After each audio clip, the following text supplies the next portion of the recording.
Est-ce rentable d'acheter une maison quand on veut investir en immobilier? C'est une question qui m'a été posée lors de mon dernier événement et je vais prendre cette vidéo pour y répondre et vous expliquer comment des fois, dans un certain contexte, il peut être excessivement intéressant d'acheter des maisons pour générer un méga profit en immobilier. C'est parti.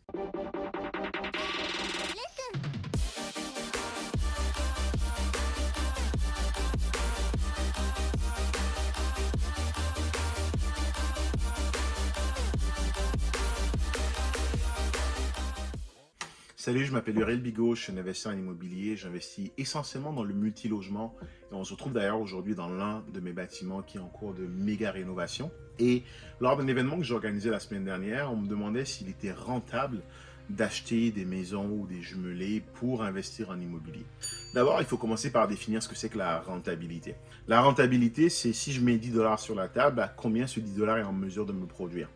Et le plus souvent, la manière dont on pense quand on pense à la rentabilité, c'est le cash flow. Mais tout d'abord, il y a plein d'autres façons de faire de l'argent en immobilier. J'ai d'ailleurs toute une vidéo là-dessus.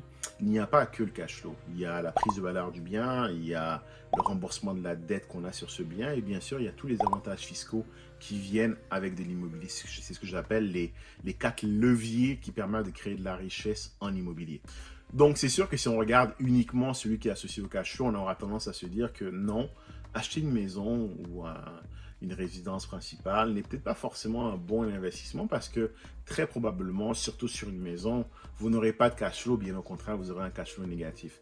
Cependant, je vais attirer un peu l'attention sur quelque chose, c'est que la personne qui est locataire aujourd'hui et qui n'achète pas a déjà un cash flow négatif. Donc, si on veut comparer des pommes avec des pommes, il faut commencer par regarder cette personne-là, une fois qu'elle a acheté, combien sortirait de sa poche versus ce qui sort aujourd'hui de sa poche. Et deuxièmement, quelle est l'équité ou quelle est la prise de valeur ou les avantages qu'elle va pouvoir tirer de cette résidence qu'elle va acheter. Donc, je vous invite vraiment à toujours regarder ça un peu les choses dans son ensemble. Il n'y a pas que le cash flow comme métrique d'analyse pour définir la rentabilité d'un bien. Il y a aussi les 3 autres métriques dont j'ai parlé tantôt. Et dans cette vidéo, on va surtout regarder celle-là parce que j'ai des bons exemples de gens qui ont fait énormément d'argent grâce à l'achat de maisons, bien sûr l'achat-revente de maisons, et qui ont réussi à générer des rentabilités extraordinaires, alors qu'a priori, si on regarde juste ce type d'investissement sous l'angle du cash flow, la réponse aurait tendance à être de dire que ce n'est pas rentable. On va prendre un exemple d'un très bon ami à moi. Pour l'exercice, je l'appellerai Stéphane. Stéphane a acheté une maison sur la rive sud de Montréal, à la Prairie. Et c'est une maison qu'il avait achetée chez quelqu'un qui l'avait achetée il y a à peu près 7 ans. La personne l'avait achetée à 400 000. Et l'a revendue à Stéphane à 550 000 dans l'espace de 5 ans. Donc c'est une personne qui a fait, on va dire, 150 000 dans l'espace de 5 ans. Bien sûr, il y a eu des dépenses entre-temps. Ce qui est intéressant dans cette histoire, c'est que Stéphane a réussi à revendre cette maison. C'est d'ailleurs moi qui le lui ai vendue cette semaine et a empoché un profit de 200 000 en revendant la maison à 725 000. La même maison qu'il avait achetée à 550 il y a 2 ans, il a revendu à 725. Donc, juste là, on parle à peu près de 175 on parle de 175 000 de prise de valeur en espace de 2 ans, alors qu'avant, on était sur une prise de valeur de 150 sur 5 ans. Il n'y a pas de secret, on a eu vraiment une croissance vraiment très marquée sur les dernières années. Donc, dans cette opération, en récupérant un peu la mise de fonds qu'il avait mise initialement, Stéphane sort de là avec 200 000, son profit ultimement à peu près de 100 000. Et ce qui est intéressant dans cette histoire, c'est que, a priori, le fait d'avoir acheté une maison n'était pas un bon investissement. Si on regarde ça purement d'un point de vue investisseur, cash flow et tout ça. Mais ultimement, c'est quelqu'un qui a fait, en plus de pouvoir s'offrir une qualité de vie extraordinaire dans une belle maison, il allait chercher un gros profit à peu près de 100 000. Et c'est là que je veux attirer votre attention sur le fait qu'il y a plusieurs façons de faire de l'immobilier. L'immobilier, ce n'est pas seulement de l'achat à détention pour générer du cash flow. Il y a aussi des stratégies qui vont consister à acheter et à revendre des biens rapidement ou lentement pour justement aller profiter de la plus-value, aller profiter de la prise de valeur de ces biens-là.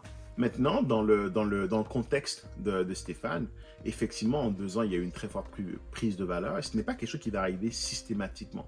Par contre, ce qui peut être intéressant, c'est un peu de regarder l'immobilier sous l'angle suivant, qui est de dire que lorsqu'on décide d'acheter des maisons pour les revendre, pour faire un profit, ça peut être très rentable à condition qu'on soit dans l'un des 2 cas suivants. Le premier cas, c'est que le marché prenne naturellement de la valeur. C'est ce qu'on appelle l'appréciation naturelle. C'est ce qui est arrivé à Stéphane. En 2 ans, le marché de la prairie a boomé. Pourquoi? Parce que c'était une maison avec un jardin en période post-Covid où est-ce que les gens ont encore ce besoin d'avoir un espace extérieur.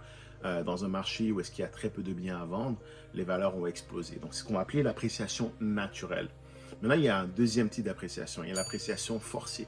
C'est l'appréciation dans laquelle, un peu comme ce que je fais ici dans ce projet, mais on peut le faire sur des maisons, c'est d'acheter une maison, puis de faire de très belles rénovations pour l'amener à un autre niveau. Et là, l'avantage de cette stratégie, c'est qu'on contrôle un peu plus ou moins l'élément temps. Sur l'appréciation naturelle, c'est vraiment le temps qui définit l'appréciation du bien. Lorsqu'on est sur une appréciation qui est forcée, justement, c'est l'intention qui est de forcer cette appréciation, permet de rapidement augmenter la valeur du bien pour la revendre dans un espace de temps qui est assez court et donc de générer un profit. Je pense que je pose la question à tous les auditeurs. Je pense que 100 000 en un an, ça reste très intéressant pour une maison dans laquelle il aura habité de toute façon et dans laquelle il n'a pas fait vraiment beaucoup de travaux. Par contre, comme vous pouvez le voir, ce genre de stratégie ne s'applique pas partout, puis j'aurais tendance à dire qu'elles sont un peu spéculatives. Et c'est la différence entre un investisseur et un spéculateur. Un spéculateur, c'est un peu quelqu'un qui prend un pari que ça va prendre de la valeur. L'investisseur, c'est celui qui est sûr que ça va prendre de la valeur parce qu'il prend sa décision d'investissement basée sur des faits.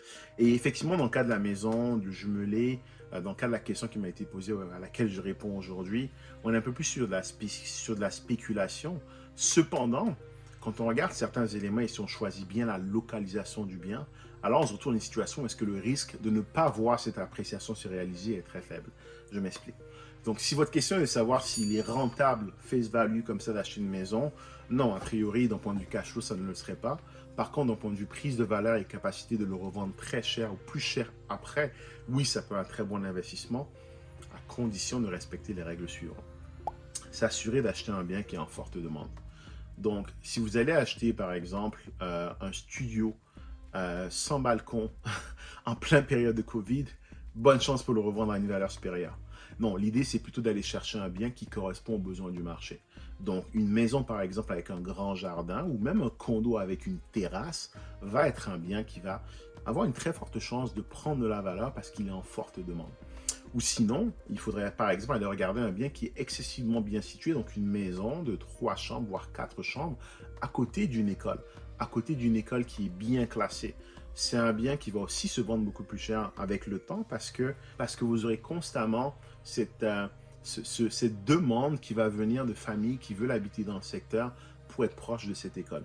Et bien sûr, l'autre élément que je dirais pour vraiment sécuriser ce type d'investissement, c'est d'acheter dans des zones urbaines qui sont denses.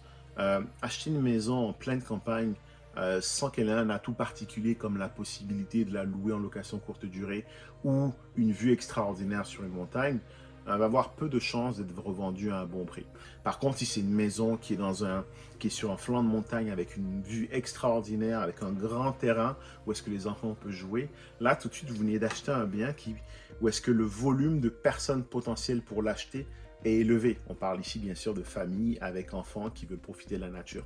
Donc l'idée c'est vraiment d'aller vers des biens qui vont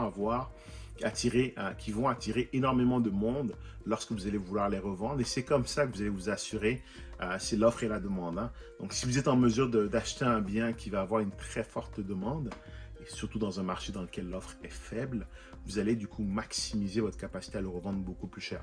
Le bien dont je vous parle, on parle d'un bien où est-ce qu'il y a eu une quinzaine d'offres et 70 visites en un week-end. Donc, tout de suite, on était vraiment bien positionné et ce genre de conditions vont forcément favoriser une vente à un prix beaucoup plus élevé que celui que vous avez acheté. Toujours dans ce registre, je donnais un deuxième exemple qui est celui d'une amie à moi que j'ai accompagné pour acheter un condo en plein centre-ville, en pleine période de Covid. Et 12 mois après, ce même condo était vendu par le promoteur à 200 000 plus cher. On parle de quelqu'un et elle me disait d'ailleurs à la rigolade, qu'elle a fait 200 000 sans avoir à gérer des locataires, sans avoir à faire des travaux comme moi je peux les faire ici, et ce en n'ayant jamais même mis pied dans le bâtiment. Et là, à nouveau, on est sur effectivement un peu de la spéculation parce que rien ne pouvait prédire sur papier que ce bien allait prendre autant de valeur. Par contre, ça reste un investissement super rentable pour elle. Donc, à la question de savoir est-ce que c'est rentable d'acheter un jumelé, est-ce que c'est rentable d'acheter une maison ou est-ce que c'est rentable d'acheter un condo, la réponse va vraiment être de dire que tout dépend de votre stratégie. Si votre but est de faire de la spéculation, d'acheter un bien, soit dont vous allez forcer la valeur à travers des rénovations, soit que vous êtes confiant qu'il va s'apprécier naturellement de par sa localisation, de par sa demande apparente, oui, ça peut être un très bon investissement. Et mon ami qui a fait 200 000 pourra vous le dire. En gros, ultimement, la rentabilité recherchée doit avoir une relation avec le niveau de risque que vous êtes prêt à prendre. Lorsque vous achetez du multilogement, par exemple, vous savez exactement quelle va être la valeur de votre bien d'ici quelques années. C'est exactement ce qui se passe ici. On sait exactement combien on va aller chercher avec ce bâtiment-là, de par des règles de calcul qui sont propres au multilogement, mais aussi de par une compréhension du marché locatif. Quand on est sur de la maison, sur de la résidence principale, sur du condo, il est un peu plus difficile d'estimer la valeur future d'un bien.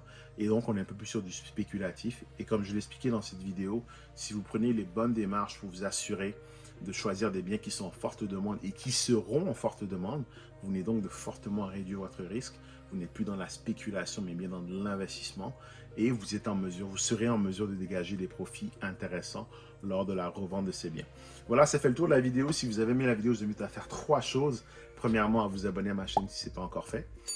Deuxièmement, à smasher le bouton like pour que cette vidéo soit vue par un maximum de personnes, pour qu'eux aussi puissent passer à l'action dans leur projet d'investissement.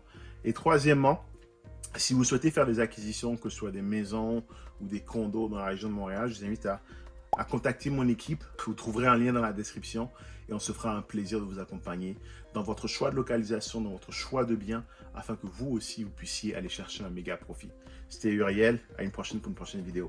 Salut!